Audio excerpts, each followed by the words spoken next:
Hey, I'm Mill Hurley. Welcome to In the Gardens. And today, on a cold winter day, we have a special guest, Tara Douglas, who is a garden and floral designer, just recently moved to the Grosse Pointes. And she is one talented lady, and we have a lot to talk about for In the Gardens, in the house.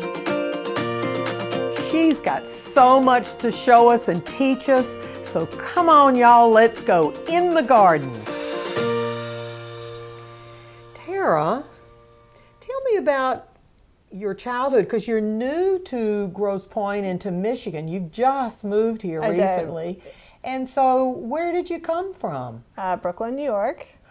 But are you raised? No. Were you raised in Brooklyn? I wasn't. Okay. I'm originally from Columbia, Missouri. I grew up in a farming family, and everyone in my family gardens. I'm probably like the least professional gardener in my family. Really? In a way. Really? Yeah. Because everybody else, your parents, you have siblings? I have siblings, but aunts and cousins and uncles, everyone gardens. And were your parents the farmers? Y'all lived on a farm? No, we lived in town, and my dad drove to the farm. He raised soybeans and wheat. Because of being in Missouri, or That's don't right. they, as some people say, Missouri? Yeah, a lot of people say Missouri. Yeah. But, well, so then where did your love for flower arranging, where'd that come from? Because, yeah, you can drive a tractor, but that's not the same thing as taking flowers and making an arrangement. I think when you tell people that you're into plants, they think you know about all plants. Oh. Have you noticed that? Yeah. Yes. So I had a next door neighbor that was getting married, and his friend asked me to design the flowers for their wedding. Really? When you were a teenager? When I was in New York. Oh, well, because you were in New York, and New York is such stimulus for creativity. It is, yeah. How cool. Yeah. So that was your first job as a floral designer? Yeah, it was. And had you studied it? No. Well, how in the world did you do that? I think that it was just sort of a natural progression because I had been doing vine gardening, so you're already thinking about color, texture, height, combinations, you know. So you translated the outside into the inside. Exactly. Yeah. And did it go well? It was a beautiful wedding. Was it? Oh.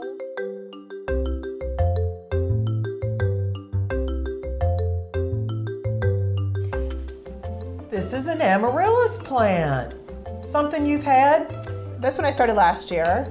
What color? It's a solid red one. They come in all different colors though, which I love, and they're so cheery. But this one, of course, is just starting to grow again because you had this outside, and this is yours from last year. It was kind of forgotten, so now just started it now, and so it'll probably bloom around Valentine's Day as well. So what do you do after Christmas, after it's bloomed? First, you cut off the flower stalk, and then just leave the leaves and let them grow. Keep watering regularly, not too much. Yeah, bulbs don't like to be too wet. No. Yeah. Yes. And then how do you know when to water it again? Do you put your finger in there or what? Yes, that's generally what I do is I put a finger in or a chopstick. You can put it in like when you're baking, a cake. A bamboo skewer, I have plenty of those. They're a great tool, aren't they? They are. Instead of using your finger. Yeah, keep your fingers clean. And these like to be near the window or in the window. In the wintertime, our light is so soft and not very long. I've heard that about Michigan. Yeah, so yeah, just let the leaves grow. They become these long, strappy, kind of almost gangly. Yes. Yes. But that's the right thing. And then you're on the right track. Love it for the way it looks right now. Yes, exactly. And then put it out in the summer in the shade, and then bring it in the fall. And what do you do with it in the fall? In the fall, then you kind of let it go dormant. So it means stop watering. Put it someplace where there's not a lot of light, maybe in a closet if you have a space for that. And then after 6 weeks, bring it out. And the leaves pretty much fall off by then, right? Yeah, or you can kind of pull them off. Yeah, and then it's just ready to start anew again. So this is the beginning. This is how it looks in the beginning. And I would probably cut these guys off too. They kind of look... Well, they're not perfect, but it's starting to grow. That's right. Yeah, as opposed to this one, which I just potted up yesterday. So this might be one that'll be blooming at Valentine's Day. Because you got to be patient when you force a bulb and you pot it up in the wintertime. That's right. Yeah. But that's fun. That's the part of the fun. And then I went to school in France. Ooh. Yes. For college? Yeah, I studied French literature. Wow. But I always loved gardening. Wow. Well then, what made you go to France? I always wanted to go to France. I think just growing up reading Madeline books, and you know, I took French in a summer enrichment class in 2nd grade, and I'm from a college town, so that seemed exotic and wonderful. Did that stimulate then this whole thing? When you got into France, you saw these magnificent gardens. And then walking by, I'm sure, floral shops and seeing the flowers everywhere. And just sort of the beauty and the way that people led their everyday lives. That was very inspiring to me, you know. Simple, but just really beautiful.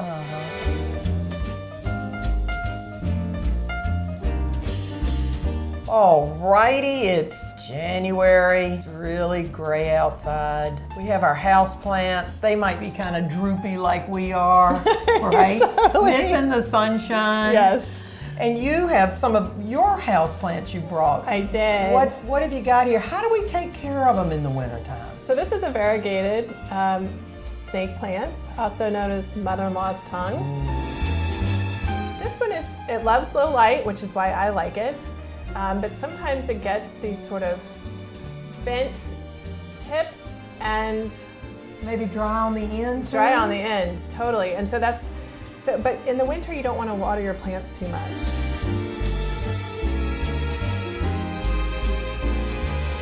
But I'd like to go around and clean them up. For example, I have this kind of bad looking leaf here, so I would pull this out. Yeah. You want to keep that off the top of the surface of the soil. That's how you run into things like little gnats. You know, when people have those in their house and they say, I don't know where that came from. Right. It can kind of encourage other insects to come in, little insects.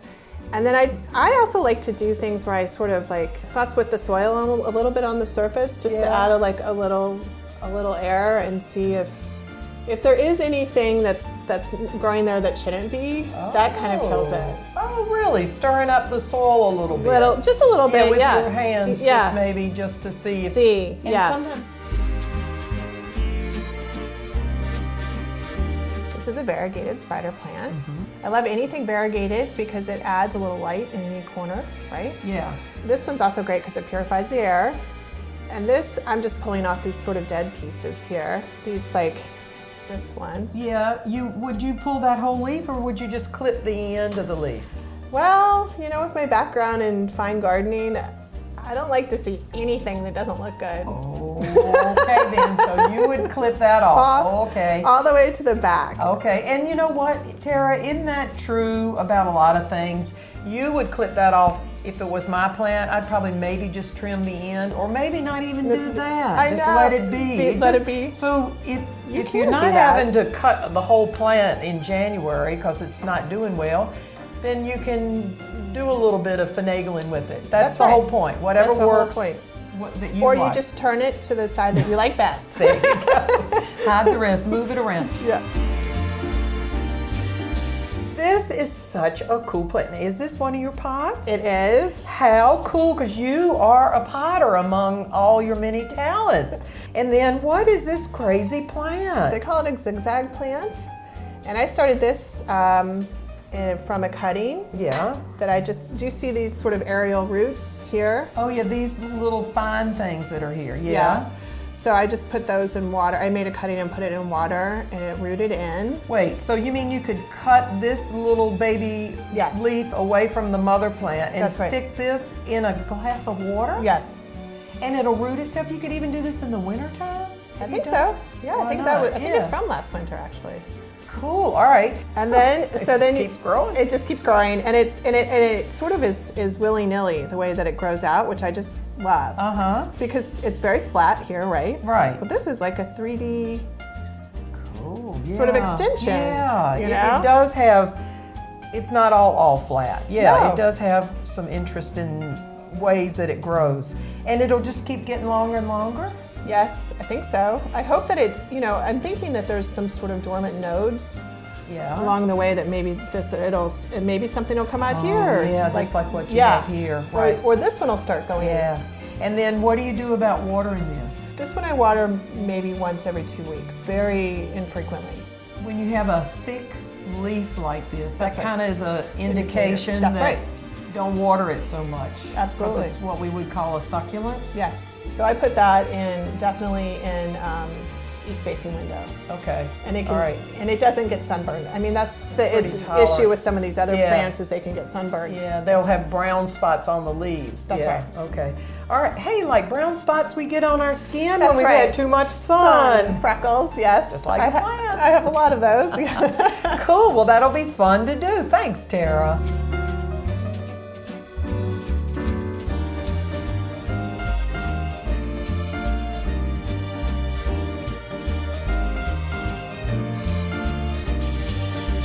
All right, well then from that, did you study garden design? Yes, so then I went to New York and worked in an office, and I wasn't crazy about that, but I ended up being a volunteer at a garden. A public garden? Yes, it's in Battery Park City. Oh yeah. And you volunteered there? Yes, and then after the first day I decided I want to work at this place. Wow, fun. So I made sort of all the plans and quit my job and kept continuing volunteering. And the woman I was volunteering with was the foreman. And she said, "Oh, how's your job?" And I said, "Well, I'm actually not there anymore, and I'm hoping to get into gardening." And she said, "Oh, would you want to work here?" So that was the beginning of 6 years in Battery Park City. But then when did you start doing the floral design? If you're learning more from the botanical garden, you're learning about the outside. That's right. What made you decide you wanted to do floral design? I just had a calling for it because I love how it's sort of temporary and it's so ephemeral, and I'm very interested in seasonal flowers as well. So people just kept asking me to help them with their weddings, and little by little I made bigger and bigger arrangements. And it was really fun. So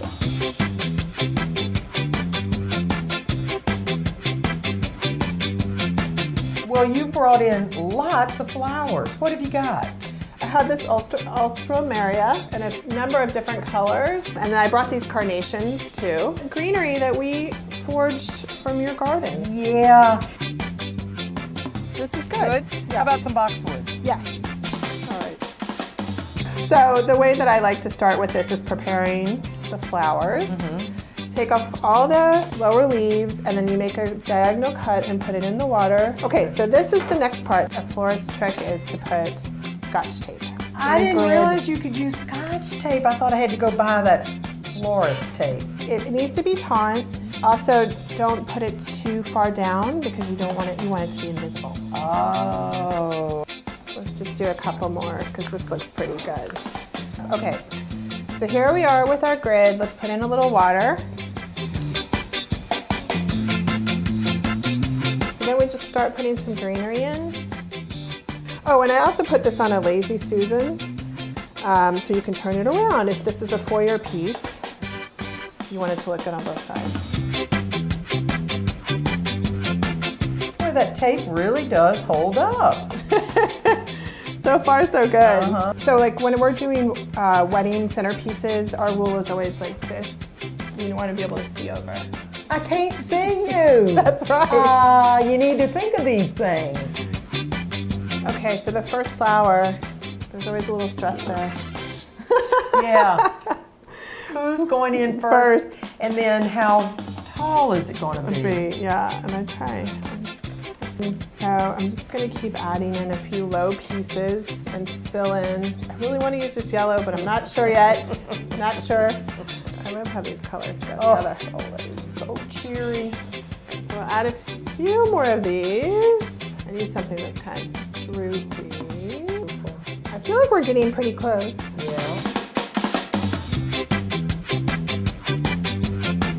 To have color to give you energy, because that's what you get when you see all this color. There's energy in it. All right, I want to keep adding, but I think there's also an important thing about design, which is you have to know when to stop.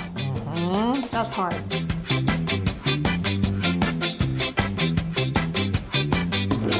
Ta-da! Beautiful.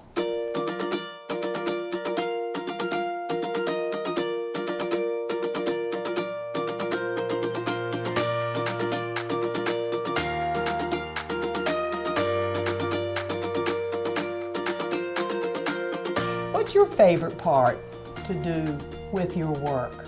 Working with other people and bringing beauty into their house, into their home. Or outside even? And outside, yes, yeah, indoors You're and very out. versatile that you do both, inside and out, because most of us are one way or the other. Yeah, it's kind of unusual. I can't say no. Yeah. Well, and what do you hope is going to happen now that you've moved to Michigan? This is your first winter here. Granted, you're a Midwest girl, but you've been in New York a long time, and France, and my goodness, all over. So what are you hoping for now that you're here? And welcome, and we're glad to have you, and it's such a great place to be now. It is. Yeah. We will see. You know, I'm hoping to get some more private clients, and some weddings maybe. And then maybe with the new garden that's going in on Belle Isle, there might be something that I could do there with Pete Udolph. Who knows?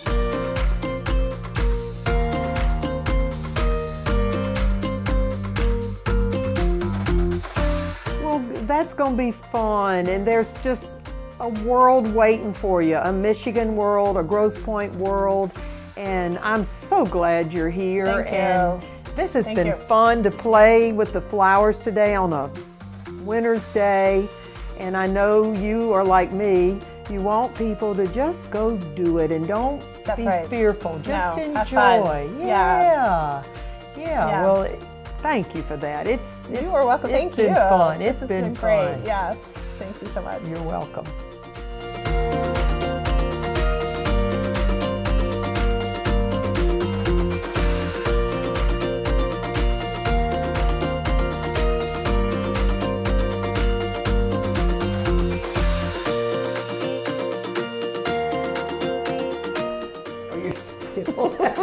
Couldn't stand it, huh? Well, we have the flowers. I'm just gonna add a little bit more. Maybe not. Maybe that's the end. See, that's the hard part. I know it. It is. When to to when to say- stop.